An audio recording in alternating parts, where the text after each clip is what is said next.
Şimdi hemen bir bilet alalım kendimize. Single Journey diyoruz. Nereye gideceğiz? Şuraya gideceğiz. Bir tane bilet diyoruz. Ücret hemen burada çıkıyor. 1500 won ödüyoruz. 500 de depoziti var. Toplamda 2000 ödeyeceğiz şimdi. Kağıt parayı buradan atalım. Depoziti de kart veriyor ya bize. Bu sebepten dolayı alıyor arkadaşlar. Ben bunu ikinci gün mü, üçüncü gün mü ne öğrendim? Hep birikti kartlar cebimde, tamam mı? Diyorum ki ben bunları ne yapacağım yani? Hani bir tanesini hatıra olarak alayım, saklayayım ama ne yapacağım yani? Şuna tıklayalım.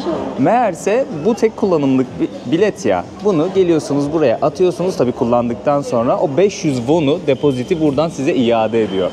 Deposit Refund Device olarak yazıyor. Hemen şeylerin yanında, bilet satın alabileceğiniz bu makinelerin yanında görebilirsiniz. Şimdi kartımızı aldık. Buradan okutuyoruz. Bakın 1500 kesti. 500 içerisinde bunu depozit makinesine attıktan sonra o depozitimizi geri alacağız. 500 won cebimize girecek. Yani 1500 won'a seyahat etmiş olacağız. Yeni bir video hoş geldiniz arkadaşlar. Tren istasyonundayım. Bu bölümde Seul'de gitmediğimiz yerlere gideceğiz. Bir tane köy var, oraya gideceğim. Böyle birazcık tarihi yansıtan bir köymüş, sarayların yakınında. Oraya gitmemiştim. Sonraya saklamıştım. Bu videoda gidip ziyaret etmek istiyorum orayı. Yine Seul'ün farklı bölgelerinde olacağız. Yemek yiyeceğiz. Sokakları gezeceğiz. Umarım keyifli bir video olur, güzel bir video olur. Böyle toplu taşımada başlayayım istedim. O şeyi göstereceğim, depozit olayını göstereceğim. İnenlere öncelik veriyoruz. Bakın böyle bir sistem var. Bunu koruma için yapmışlar sanırım. Güvenlik için yapmışlar. Yani çünkü buralarda intihar oranları oldukça fazla, stresli yaşamlardan, yoksul yaşamlardan dolayı insanlar zor şartlarda yaşıyorlar tabii dünyanın birçok yerinde. Kolay koşullarda yaşamıyorlar. Kültürel stres de var. Ekonominin getirdiği stres de var. Bir sürü sebep var. İntihar oranları bu sebepten bayağı yüksek burada, Japonya'da. O yüzden toplu taşımada böyle önlemler alıyorlar trenlerde. Çünkü trenin önüne atlayıp intihar eden çok oluyormuş. Burada mesela yaşlıların oturduğu bir alan var. Genelde gençleri görmüyorum hiç, yani orta yaşlı insanlar da oturmuyor, boş bırakıyor burayı yaşlılar için. Metronun içi de gayet temiz. Hep böyle klimalar çalışıyor, bir serinlik var. Burada ekranlar var. Hem reklamlar oynuyor hem de şeyi takip edebiliyorsunuz. Gideceğiniz rotayı vesaireyi takip edebiliyorsunuz. Keza burada da bir sonraki istasyon neresi, hangi istikamette gidiyor tren, bunlar yazıyor. Güzel, çok güzel bir tren sistemi var Seul'ün ama biraz karmaşık. Zamanla alışıyorsunuz ona. Ha, bakın mesela bir sonraki durak burası. Numarası da yazıyor. Burada hangi çıkışlar var, ne tarafta kalıyor onu da gösteriyor. Hem İngilizce hem Korece yazıyor arkadaşlar bu arada. Hani gelecek olanlar telaş etmesin çünkü alfabe farklı, dil farklı. Telaş etmesin, İngilizce'de yazıyor. Kartımızı okutuyoruz. Tamamdır. Ne yapıyoruz? Şöyle buradan atıyoruz. Hemen yuttu kartı. Öttü ve paramızı attı. 500 wonumuzu aldık. Yani 1500 won'a yolculuk yapmış olduk. Bir geçit töreni yakaladım. Bu abimiz halkı selamlıyor ama kim olduğunu bilmiyorum. Tarihi bir figürü mü canlandırıyor yoksa gerçekten önemli birisi mi? Onu anlayamadım. Birden gördüm bu grubu. Hemen kameranın kayıt tuşuna bastım. Orada görüntü de alıyorlar bu arada. Fotoğraf ve video çekimi de yapıyorlar. Kıyafetleri görüyorsunuz değil mi? Geleneksel kıyafetler ama hangi dönemi temsil ediyor onu bilmiyorum. Çünkü Kore tarihi oldukça köklü. Farklı dönemler yaşandı Kore'de. Tabii ki her dönemin belirli başlı kıyafet geleneği de vardır diye düşünüyorum. Farklılaşmıştır diye düşünüyorum. Tabii bu giydikleri kıyafetler belli bir toplumsal sınıfı da ya da askeri sınıfı da temsil ediyor olabilir.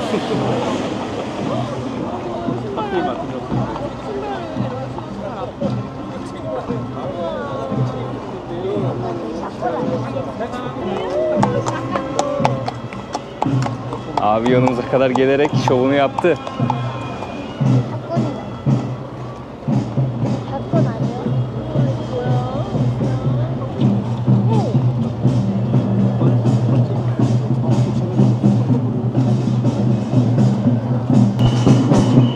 Orkestra şefi var bakın ortada.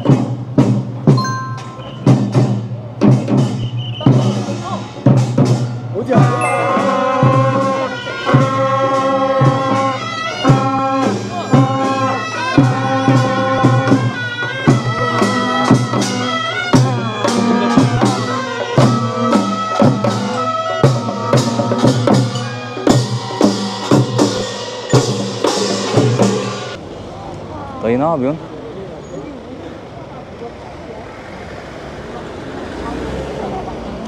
Kırmızı ışık da geçti ondan galiba. Yo. Yo evet, kırmızı yanıyormuş ona ya. Işığı bulamadım bir an. Bugün şahane bir hava var ya. Buranın havasında ben anlamadım. Bir gün sağanak yağmur yağıyor. Böyle adım atamıyorsunuz dışarı. Ertesi gün böyle. Yarın kesin yine yağmur yağar. Çözemedim ben yani. Seul İzmir gibi ha. Harbiden havası İzmir gibi. Bir düzeliyor bir bozuyor. Bir düzeliyor bir bozuyor. Kalabalık turist gruplarıyla karşılaşıyoruz yine. Yerli yabancı. Herkes bu bölgede. Hava da güzel. Şöyle geçelim. Bakın yerel kıyafetleri giymişler. Eski geleneksel kıyafetleri daha doğrusu. Gelip burada fotoğraf çekiliyorlar bu bölgede. Çok fotojenik bir yere geldik. Bu sebeple böyle giyinip gelip buraya fotoğraf çekiliyorlar. Şimdi geldiğimiz bu yerin ismi Bukon Hanok Köyü. Aslında köy dediğime bakmayın. Şehrin içerisinde. Seul'ün kuzeyinde kalıyor. 2 tane önemli saray var. Onun arasında kalan bir bölgedeyiz şu an. Şehrin kuzeyinde kaldığı için Kuzey Köyü demişler. Yani Bukon demişler. Buk kuzey anlamına geliyormuş. Kon da C-H-O-N diye yazılıyor. Köy anlamına geliyormuş. Şehrin içinde olduğu için ve geleneksel Kore evlerini görebileceğimiz için tahmin edebileceğiniz üzere turistik bir yer. İpini koparan tabii ki de buraya geliyor. Seul'e gelip de buraya gelmemek olmaz. Çevresinde saraylarda olduğu için yani tarihi bir tur atabilirsiniz bu bölgede. Şöyle aradan evler gözükmeye başladı. Hemen karşımızda da bir tane Bukon evi var. Telaffuzu doğrudur diye düşünüyorum. Bukon köyü. Eskiden köy de olabilir. Bu sebeple bu ismi de vermiş olabilirler. Yani şu an burası bir metropol ama eskiden tabii ki tahmin edebileceğiniz üzere çok kalabalık bir yerleşim yoktur diye düşünüyorum buralarda.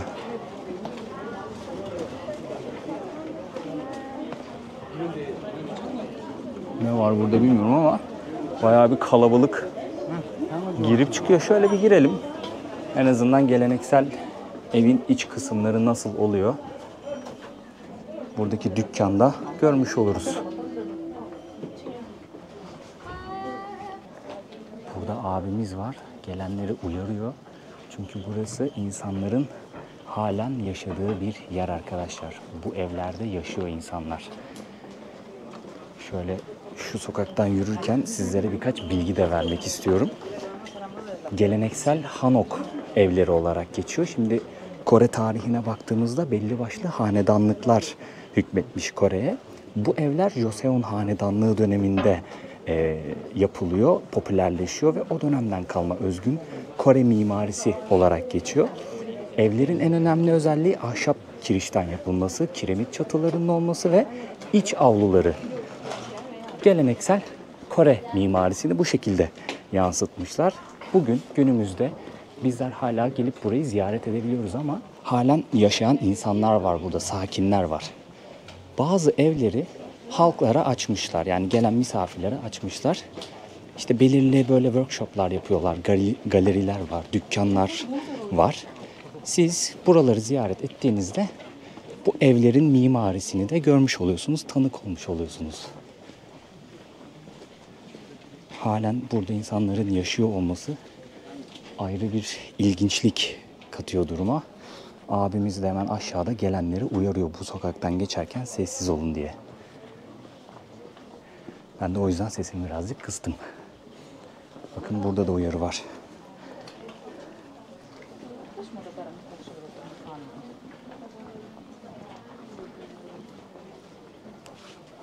Aşağıdan geldiğiniz zaman hafif bir yokuş çıkıyorsunuz yukarı doğru ama buraya gelince güzel bir manzara görüyorsunuz. Yani en azından sokağı güzel bir şekilde görebiliyorsunuz.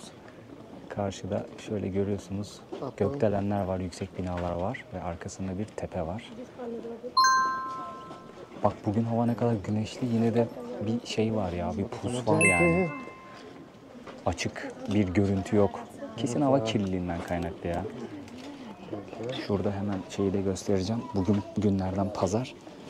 Pazar günleri şey diyor, dinlenme günü diyor.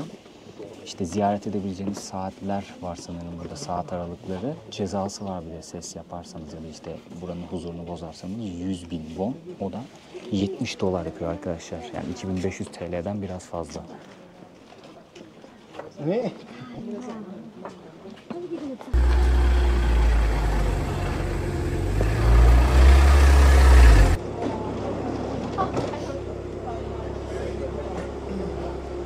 Bu evlerde kimler yaşıyor diye merak ediyorsanız arkadaşlar, bu kişiler yaşıyor. Yani bindikleri arabadan, oturdukları evlerden ne kadar varlıklı olduklarını tahmin edebiliyorsunuzdur. Bakın, burası evin garajı mesela, bak. Tam bir araba sokmalık yani. Tam bir araba girecek şekilde. Gitgide kalabalıklaşıyor burası. Uyarılar da devam ediyor. Neyse biz gidelim buradan ya.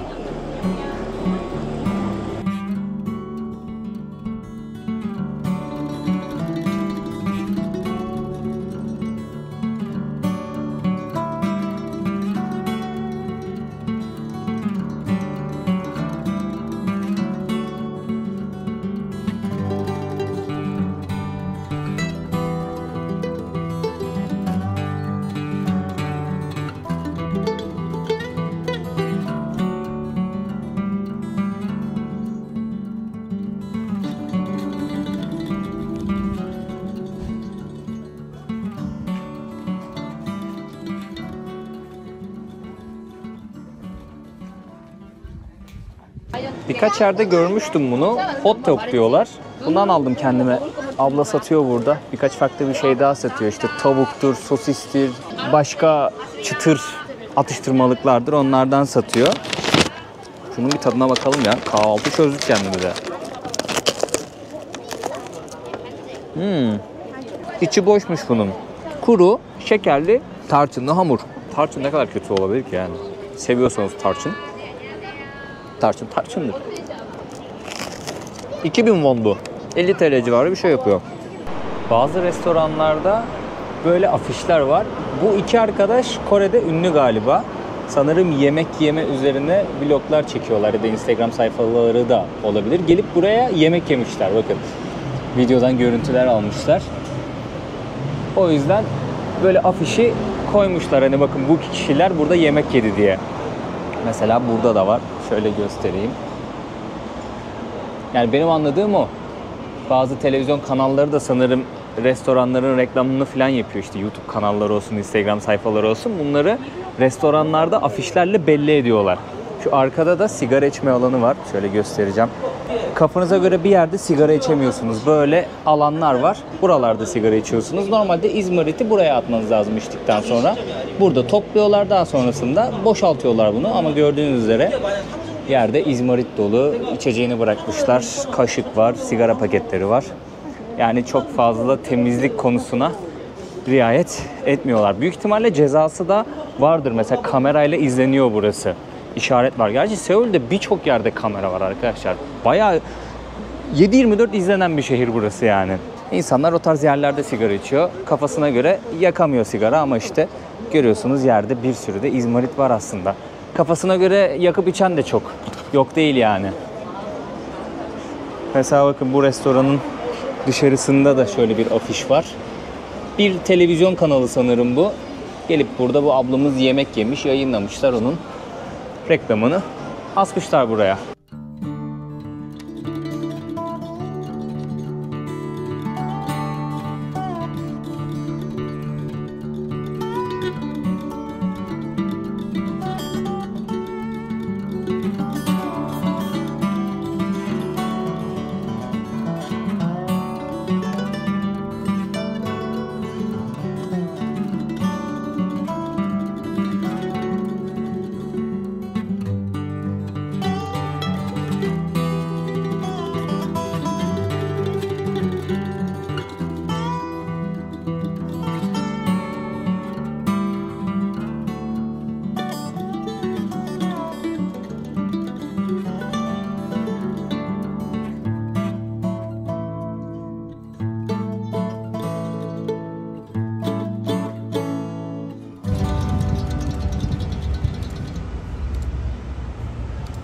Arkadaşlar bir tane restorana geldim şimdi. Burada ortada bir alan var. Buraya köz getiriyorlar. Siz buradan siparişinizi veriyorsunuz. Hangi eti ne kadar yemek istiyorsanız siparişinizi veriyorsunuz. İşte yanına pirinç mi yiyeceksiniz, noodle mu yiyeceksiniz? Siparişi veriyorsunuz. Daha sonrasında geliyorlar ortaya köz koyuyorlar. Etinizi getiriyorlar. Bir de şöyle maşa getiriyorlar. Siz kendiniz pişiriyorsunuz. Yani kendin pişir, kendin ye mantığı. Ben mesela şöyle bir et söyledim arkadaşlar. 150 gram et söyledim. 150 gram dana eti 13.000 won. İşte yanında böyle salatası malatası bedava geliyor. Böyle sos geliyor, tuz geliyor. Buraya alıp yiyeceğiz şimdi. Bir de bunun yanına ne söyledim? Noodle söyledim. O da birazdan gelecek. O da 6.000, toplamda 19.000 won ödeyeceğim. Hatta 150 gram et 13.000 won. 350 TL yapıyor aşağı yukarı. 9 dolar yani bugünün kuruyla. 6.000 won da noodle yapıyor. O da işte 160 TL. 4,5 dolar bile değil. Söylediğim noodle bu arkadaşlar. Soslu noodle ve üzerinde yumurta var. Bu işte 160 TL. Bu arada noodle'un içerisinde et de var. Şöyle bir makasla keselim. Makas da veriyorlar bu arada. Etin pişip pişmediğini kontrol edebiliyorsunuz. Şöyle bir tadına bakalım. Gayet güzel. Noodle da çok iyi. Bu da kimchi arkadaşlar. Lahana turşusu ama sosluyorlar. Çok lezzetli bir şey.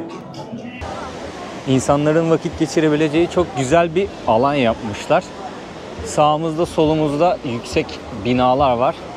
Ama hemen ortasından böyle bir nehir geçiyor. Ağaçlar var. Oturabileceğiniz alanlar var. Gayet güzel bir ortam. Akşamları genelde gençler burada takılıyorlar, işte müzik falan yapıyorlar. Bir şeyler içiyorlar. Çok güzel bir sokağa girdim ya, baksanıza. Atmışlar abi bütün tabureleri, masaları dışarı.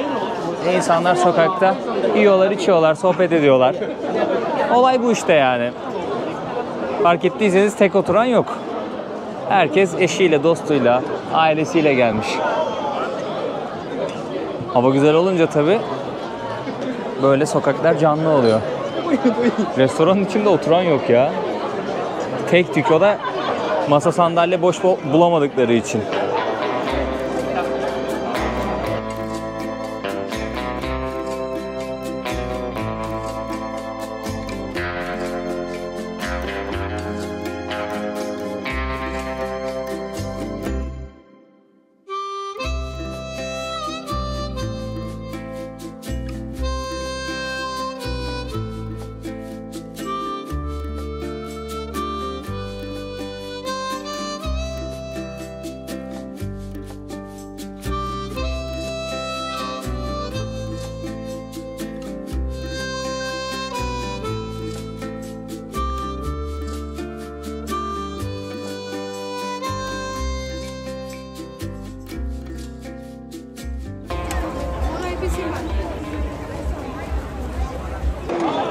Ne zaman gelsem burada bir canlılık var, bir kalabalık var. Burası Myeongdong arkadaşlar. Akşamüstü böyle bir sürü tezgah geliyor buraya. Sokak yemekleri satıyorlar. Sağlı sollu bir sürü tezgah. Sokak yemekleri satıyorlar, tatlılar satıyorlar, içecekler satıyorlar. Yani çok pahalı değil, öyle aşırı ucuz da değil, ortalama bir fiyatı var. Burada yemek deneyebilirsiniz, yani güzel bir yer burası, bir şey denemek istiyorsanız. Farklı farklı bir sürü sokak lezzeti var burada. Tabi burası popüler bir bölge, alışveriş bölgesi. Hem turistler hem buralılar gelip burada vakit geçiriyorlar, takılıyorlar, alışveriş yapıyorlar. Kafe, restoranlar da burada oldukça fazla. Yolum her gün buraya düşüyor. Her gün buraya bir kere uğruyorum böyle. Burada çok sevdiğim bir şey var, restoran var. Restoran değil de sokak lezzeti aslında. Kızartılmış karides yapıyor. Bayağı da güzel yapıyor. O yüzden günde bir kere yiyorum yani, onu seviyorum ben. Bayağı sevdim. Akşamüstü olunca buralar daha bir keyifli oluyor. Onu söylemem gerekiyor. Gündüz bir kalabalık var ama akşamı daha güzel. Bir baktım burada kalabalık toplanmış, kameralar falan bir şeyler var. Abi şu iki kız dans ediyor. Onu çekiyorlar. Baksanıza kaç tane kamera var, sayabiliyor musunuz? Bir sürü kamera var, bir sürü. Sadece bu iki kız dans ediyor yani. Hani ünlüler mi, değiller mi? Onu da bilmiyorum ki yani, sosyal medyada mı ünlüler? Hiçbir fikrim yok. Bu grup komple izliyor ama grubun yarısından çoğu kameraman. Şimdi güzel bir bölgeye geldik arkadaşlar. Burası da bayağı canlı. Şaşırdım yani, bu kadar canlı olmasını beklemiyordum. Üniversitelilerin, gençlerin daha çok takıldığı bir bölgeymiş burası. Yakında bir üniversite var, o yüzden böyle adlandırıyorlar. Hongdae bölgesiymiş. Hongdae. Gençler ağırlıklı olarak burada böyle takılıyorlar. Sokak şovları, sokak yemekleri içiyorlar vesaire, sosyalleşiyorlar. Güzel bir yer. Gelin şurada hamburger fiyatlarına bakalım beraber. Burada basit bir hamburger var. Tek köfteli alırsanız 4.900 fiyatı, yani 131 TL. Çift köfteli alırsanız 8.600 won, yani 230 TL bir hamburger. Mesela pahalı olana bakalım. Burada bayağı double classic cheeseburger diyor. Teklisi 8.900, 238 TL. Double alırsan, yani bol köfteli alırsan 337 TL arkadaşlar. 10 dolar bile değil. Mesela soğan halkası aldın. Soğan halkası değil gerçi, bu kalamar halkasıymış. 3.900. 100 TL diyelim biz buna. Burada peynir çubukları var. 2700. 72 TL'ye böyle peynir çubuğu alıyorsun. Patates var. Hemen patatese bakalım. Normal patates 72 TL, 2700 won. Burada sezon patatesi diyor. O da 85 TL. Soğan halkası burada 3500 won, 93 TL. Geldiğin yanına içecek aldım, bir tane Ice Tea. 2800'den 75 TL. Fiyatlar böyle arkadaşlar. Anlayacağınız çok pahalı değil. Gerçekten çok aşırı bir pahalılık yok yani. Ortalama bir fiyata karnınızı doyurabiliyorsunuz. Eminim yani, şu an bir süredir Türkiye'de değilim ama az çok takip ediyorum. Fiyatlar indirime gitmedi hiç yani. Türkiye eminim çok daha pahalıdır. Türkiye'de bir yere yemek yemeye gittiğinde dünyaları ödüyorsun yani. Maalesef çok üzücü bir durum. Gerçekten çok üzücü bir durum. Umarım en kısa zamanda düzelir yani. Konuşmaya başlayınca ben bu konuda çok fazla susan biri değilim. Abimiz burada yorgunluktan bayılmış. Evsiz sıkıntısı da var burada bu arada. Bayağı evsiz var ya. Özellikle Seul istasyonunun çevresinde bayağı bir evsiz var. Seul'de dikkat ettiğim bir şey var. Çöpleri bir yerlerde böyle topluyorlar. Sokaklar Japonya kadar temiz değil bu arada. Çöp tenekesi var. Güzel bir haber bu turistler için. Çöp atabiliyorsunuz. Öyle köşelerde de topluyorlar. Oraya da bırakabilirsiniz çöpünüzü. Japonya gibi değil yani. Sokaklar şu açıdan canlı. Sokak müziği yapan çok fazla genç var. Bu çok hoşuma gitti mesela benim. Özellikle erkek sanatçılar çok gördüm burada. Böyle açıyorlar duygusal bir müzik. Şarkı söylüyorlar. Gruplar var. Mesela burada genç bir kardeşimiz yerde gitarı var. Sistemini kurmuş. Müzik yapıyor.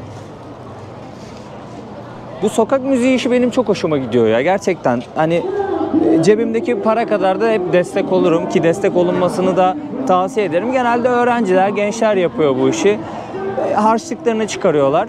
Bilmiyorum, ben hoşuma gidiyor. Müzik aleti çalamadığım için hep içimde kaldı yani. İsterdim bir iki tane böyle hoşuma giden müzik aleti var. Biraz tıngırdatabilmek isterdim açıkçası. O yüzden böyle gençlere hayranlık duyuyorum.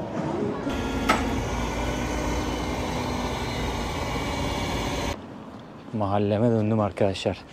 Anında para çektiğim ATM bu. Bakın üstünde Global Credit Card Available yazıyor. Burada da Global ATM yazıyor. Şöyle bir ekran çıktı karşıma. Deneme yanılmayla şöyle bir şey buldum. Foreign karta basıyorsunuz. Daha sonrasında yabancı kart demek. Continue diyorsunuz, yani devam. Buradan işte nakit çekme şeyi bu. Visa kart mı, Mastercard mı, başka bir şey mi? Hangisini kullanıyorsanız ona tıklıyorsunuz. Daha sonrasında sizi bir ekran karşılıyor. Orada paraların miktarları var, işte kaç won çekmek istiyorsanız ona tıklıyorsunuz. Diyor ki işte 4800 bu ATM alıyor o da. 4800 won komisyon alacağız. Kabul ediyor musunuz? Kabul ediyoruz. Hemen tı para sayıyor. Şuradan veriyor parayı. Bakın şuradan veriyor parayı. Buradan parayı alıyorsunuz. Kartı da buraya sokuyorsunuz. Tam yutmuyor. Ucunu görüyorsunuz buradan. Geri alıyorsunuz kartınızı. İşlem bu kadar yani. Farklı convenience store'lar da var, marketler de var. Onların önündeki ATM'ler böyle otomatik ATM'ler. Bu birazcık eski.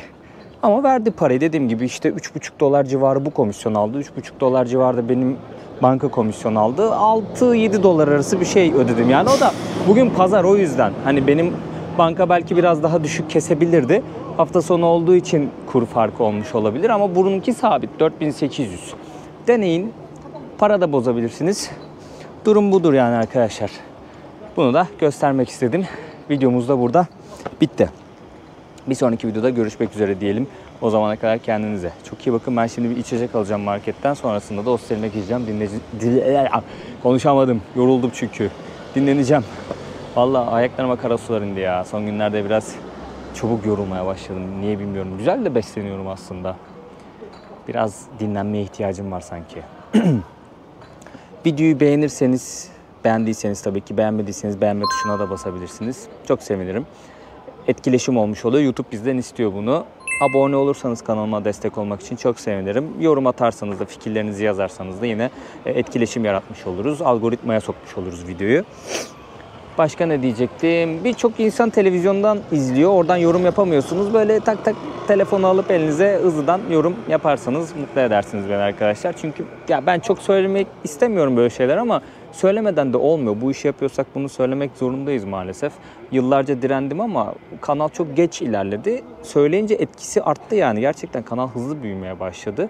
Ve YouTube da istiyor bunu. Algoritmaya sokmak için videoları. Etkileşim istiyor çünkü. Sosyal medyanın olayı bu. Kendinize çok iyi bakın. Bir sonraki videoda görüşürüz. Adios amigos.